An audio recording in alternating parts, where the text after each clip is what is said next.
Good evening. Thank you for tuning in to Face to Face. I'm your host, Dennis Ward.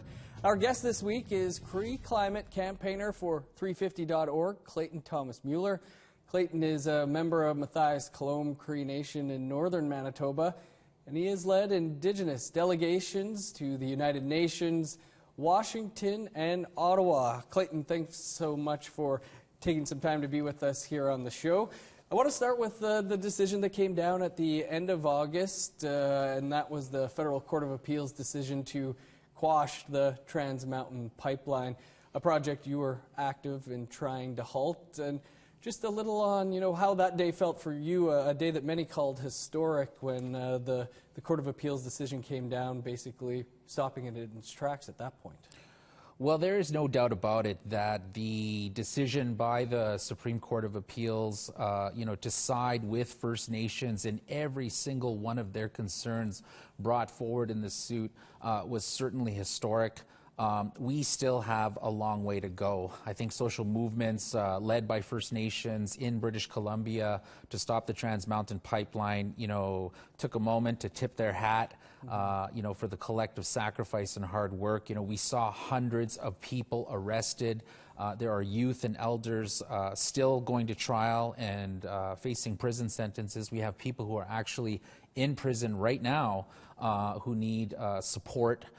Their families need support for risking arrest at the gates of Kinder Morgan in the city of Burnaby during the escalation around Trans Mountain. But no doubt about it, the decision to call out the federal government by the courts over the failure to take into consideration the impacts of an oil spill on the salmon economy in the lower mainland of BC, on the endangered southern resident orca whales, and certainly their failure to adequately consult First Nations opposed to the project, the government's had to go back to the drawing board. That said, the government bought the pipeline, and ironically, the court decision fell on the same day that shareholders of Houston-based energy giant Kinder Morgan voted to accept the billion-dollar buyout using taxpayers' money that Justin Trudeau proposed. So now, we've had to pivot. Our focus and attention is solely on the Liberal government, who has shown their true cards. They're now the owners of a 60-year-old leaky pipeline. Taxpayers, paid billions of dollars for this pipeline. And, now going into the 2019 election, we're going to be fighting that every step of the way. Was that a big moment, though, for people like yourselves who are in this, after Standing Rock in that gathering there, and in the end, it's still the pipeline went through despite court challenges and all the attempts to stop it? Yeah, look, it's apples and oranges when you compare Standing Rock to circumstances here in Canada. The United States and Native Americans are about 40 years behind when it comes to Indigenous rights. Here in Canada, of course, we have Section 35 of the Constitution. We have hundreds of court determinations in our highest courts that side with Indigenous peoples. There is a powerful third jurisdiction of government, and that, of course, is First Nations, that exists in this country. And so, we don't have Donald Trump yet. And so, I think that Justin Trudeau finds himself in a place where, he cannot just ram this pipeline through. They have set a ridiculous time frame for the National Energy Board to go back to the drawing board, to consult with First Nations, to do the science, to prove that this pipeline won't destroy salmon and exterminate the endangered orca whales that live in the Pacific Northwest of BC. And that's a tall order, especially before the October 2019 election. And especially with how galvanized Indigenous peoples are, the city of Vancouver, the mayor of Vancouver, who just got elected, was arrested at the gates of Kinder Morgan. Right. And so, we've got a pretty powerful force to hold the federal government accountable on this issue. Like you mentioned, the opposition's still there. It's not going away despite this new round of consultation. Canada House, Tiny House Warriors, they're still out on the land. How do you see this playing out over the next year?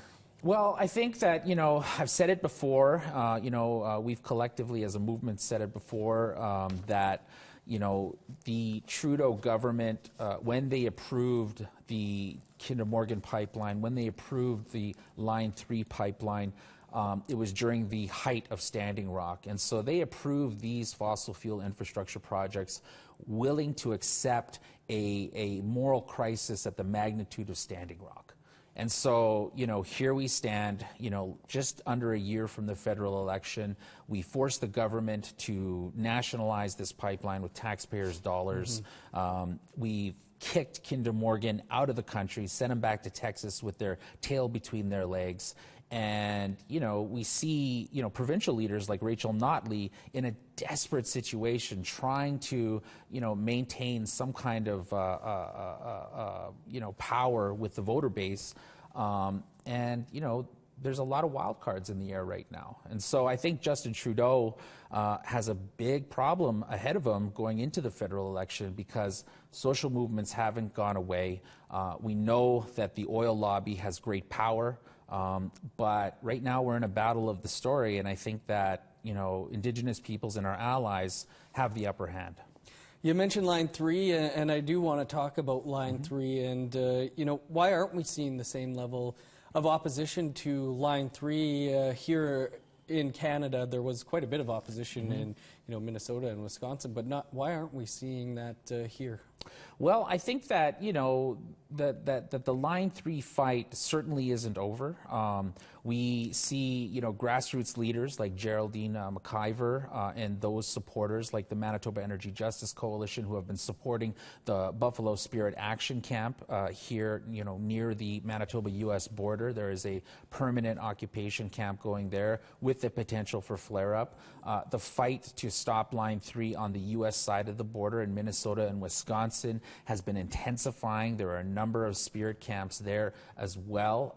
Honor the Earth just launched an ice cream with the company Ben & Jerry's called Resist to support their work stopping Line 3.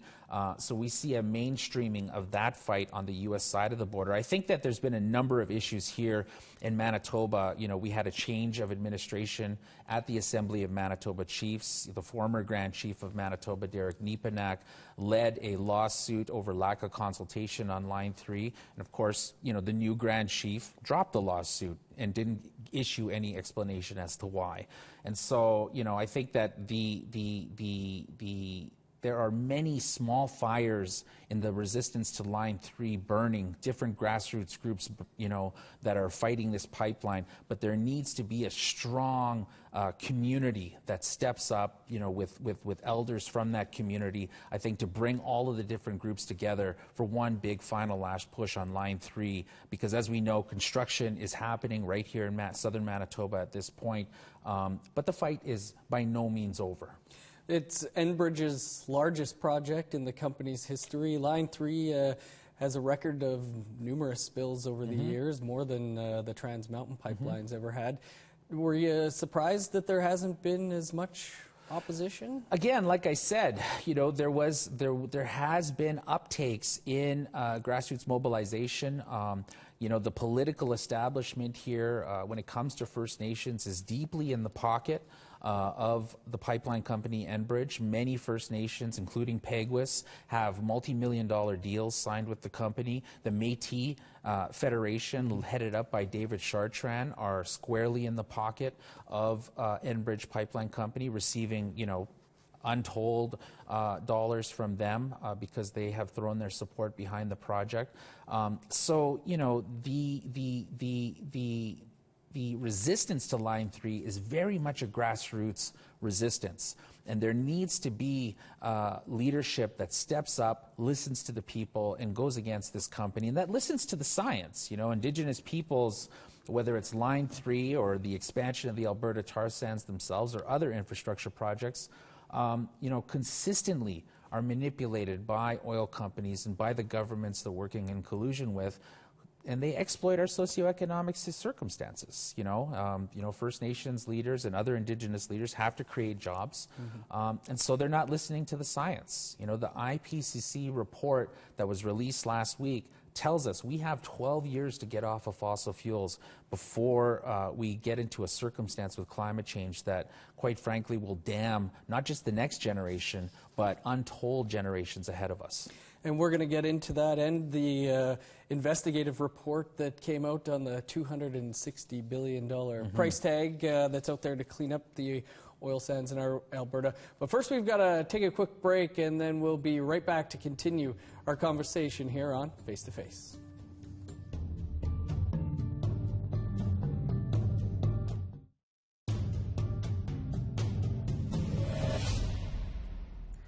Welcome back to Face to Face. Our guest this week is Cree climate campaigner for 350.org, Clayton Thomas-Muller. And Clayton, recently an investigation that found, quote, stunning internal documents from Alberta's energy regulator that estimate the cost to clean up Alberta's oil and gas sector could be $260 billion, a whopping $200 billion more than previously reported. What are your thoughts on this report coming out, this investigation? And, you know, $200 billion is quite a bit to be off on your original estimate. Well, imagine if we invested right now $260 billion into wind power and solar power across this country, and the impact that that would have on Canada being able to meet its Paris Climate Accord targets, the impact that that would have on the energy poverty crisis that we face in Canada's north, you know, especially in Indigenous communities where, you know, 40% of our household income is going in to paying our energy bills. Imagine if we were investing that into battery storage and cogeneration using the sun and using the wind of Mother Earth. That would change the face of Canada. And so, yes, it is a staggering number. You know, the Alberta Energy Regulator has only collected about $1.6 billion from the tar sands operators for remediation, for cleaning up the massive ecological devastation that is the Alberta tar sands. And, you know, it's interesting, 24 hours after that report was leaked by Mike D'Souza and his investigative journalism from National Observer, we saw, you know, just an immediate reaction from the Premier of Alberta, you know, saying that, you know, all she had to say, you know, was, when I was in opposition, we brought this issue up. You know, the next morning after that investigative report was released, we saw the Alberta Energy Regulator taking a massive backtrack and saying, whoa, even though our experts found that these numbers were grossly underrepresenting the actual total costs of cleanup to the tune of $200 billion, we were off. You know, the energy sector's experts say that it's a far less number. And so, you know, we apologize for alarming Canada about this crazy debt that we're passing on to our children. You know, I guess the question that I have about this controversy is, you know, Justin Trudeau, our Prime Minister, continues to try and say that somehow approving pipelines and approving expansion of the Alberta tar sands is going to help Canada pay for its transition to a zero-carbon economy. I'd like to see him, in the wake of this report's findings, talk about how you know, this strategy is not indebting our future generations in a totally irresponsible and irrational way. Despite, like you say, there's only collected maybe $1 billion or so to clean up, the regulator had said we need to have better legislation so that these companies aren't taking centuries to clean this up. But we're still seeing investment in the oil sands.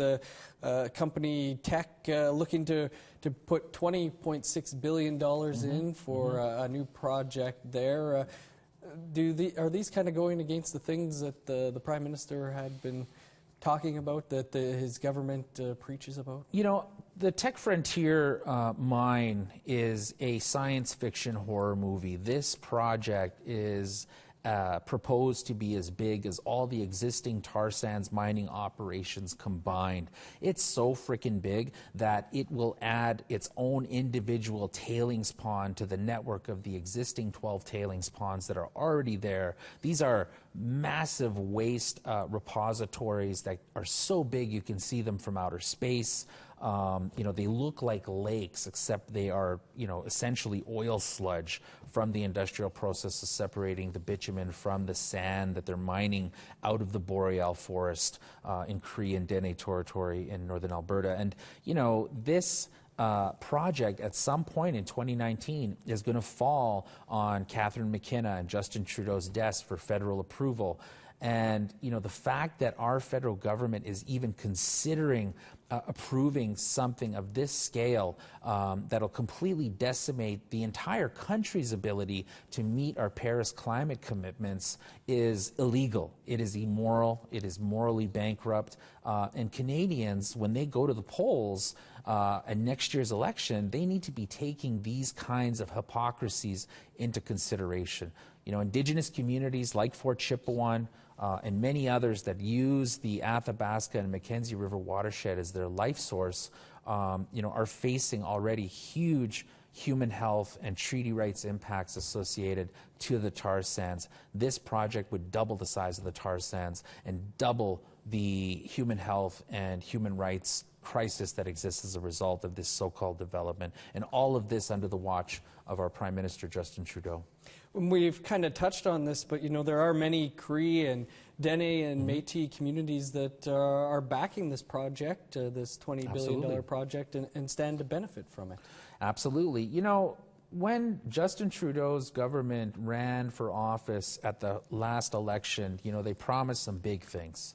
They promised that they would end the boil water advisories in the 100-plus First Nations where this exists, many of them in that part of the world. The richest First Nation in Canada is Fort McKay, right there by Fort McMurray. This community has to truck in their water every single day. So yeah, they got a lot of money right now because of the tar sands, but their whole forest, their hunting and fishing economy, their access to clean water is gone forever. And so, we have to ask ourselves the question, are these communities really in support of this kind of development, or are these communities being economically blackmailed and manipulated by an oil sector that has bottomless pockets, the most powerful lobby with both the provincial government of Alberta and the federal government of Canada? The fact of the matter is that we've heard from, many grassroots peoples from all of the Athabasca First Nations who are in opposition to the support of the Trans Mountain Pipeline, other infrastructure, and of course of the expansion of the tar sands themselves. But these communities derive 90% of their revenues from tar sands, from industry, from outfitting industry, doing water and sanitation, camp construction and camp takedown. These communities need to be incentivized. They need to have investment from the federal government, to get off of the oil economy, just like workers who are working in the tar sands and other unsustainable industries need to be first in line in a national just transition program to retool them to be, employed in the new zero carbon energy economy, with jobs that allow them to stay home. Tens of thousands of workers in Alberta don't even live in Alberta, right. And wouldn't it be amazing if they had highly skilled, highly technical trade jobs that allowed them to stay home and be with their families instead of having to fly to Alberta for 3 weeks at a time, live in these horrible camps with horrible conditions, and then go home and try and reacquaint back with their family. These types of unsustainable jobs tear at the fabric of Canadian families, and it needs to end. We can do better. Well, we've got to step aside for another quick break, and then we're going to talk about the Trudeau government and more specifically the upcoming federal election in just a few minutes. We'll be right back here to continue our conversation on Face to Face.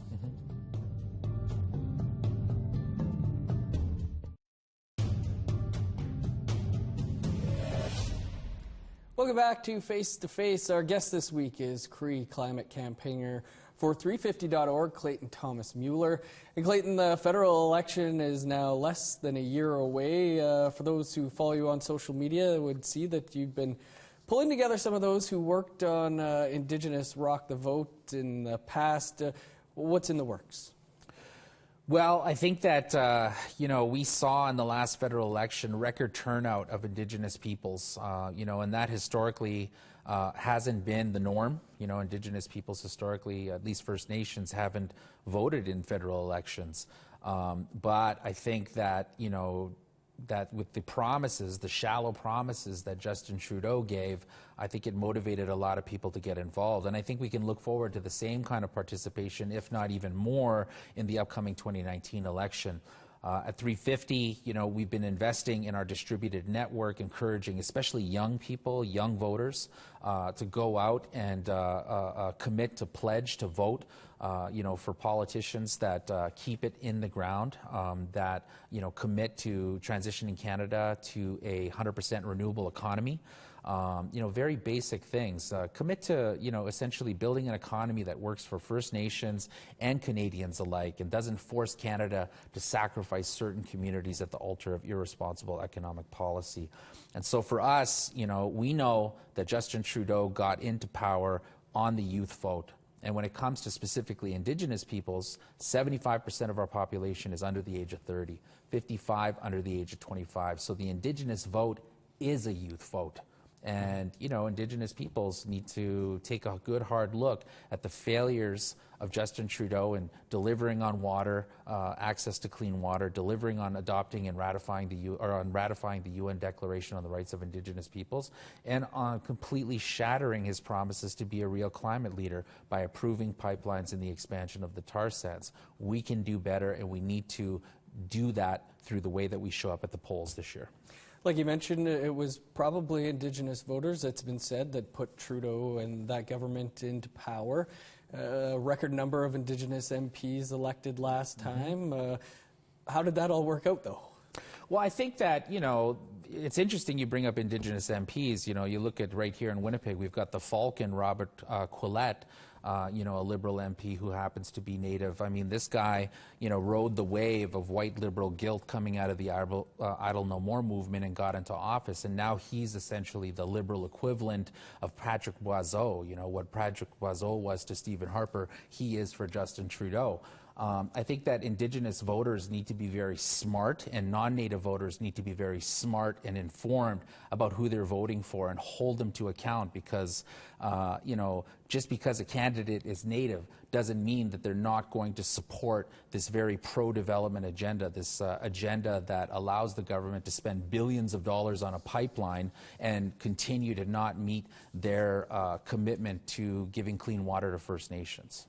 So are we going to see a push for the NDP then? Is that what the campaign might have? I think that the NDP have a big challenge ahead of themselves. I think that Jagmeet Singh needs to stop listening to the NDP bourgeois and align his party with the youth vote and what young voters want in this country. And that means trying to establish a Bernie Sanders moment for the party. They have less than 12 months to do it, but I think they can. I think the Greens have an opportunity to get a couple more seats, but I do think that the Ontario election is always a crystal ball for the federal election, and I think that the Conservatives are surging. So we've got a big fight ahead of us. And we have run out of time. Clayton, appreciate you taking the time to join us here on Face to Face. You can find this episode and past episodes as podcasts as well, just by going to aptn.ca/face-to-face podcast. I'm Dennis Ward. Thank you so much for tuning in to Face to Face. We'll see you again next week.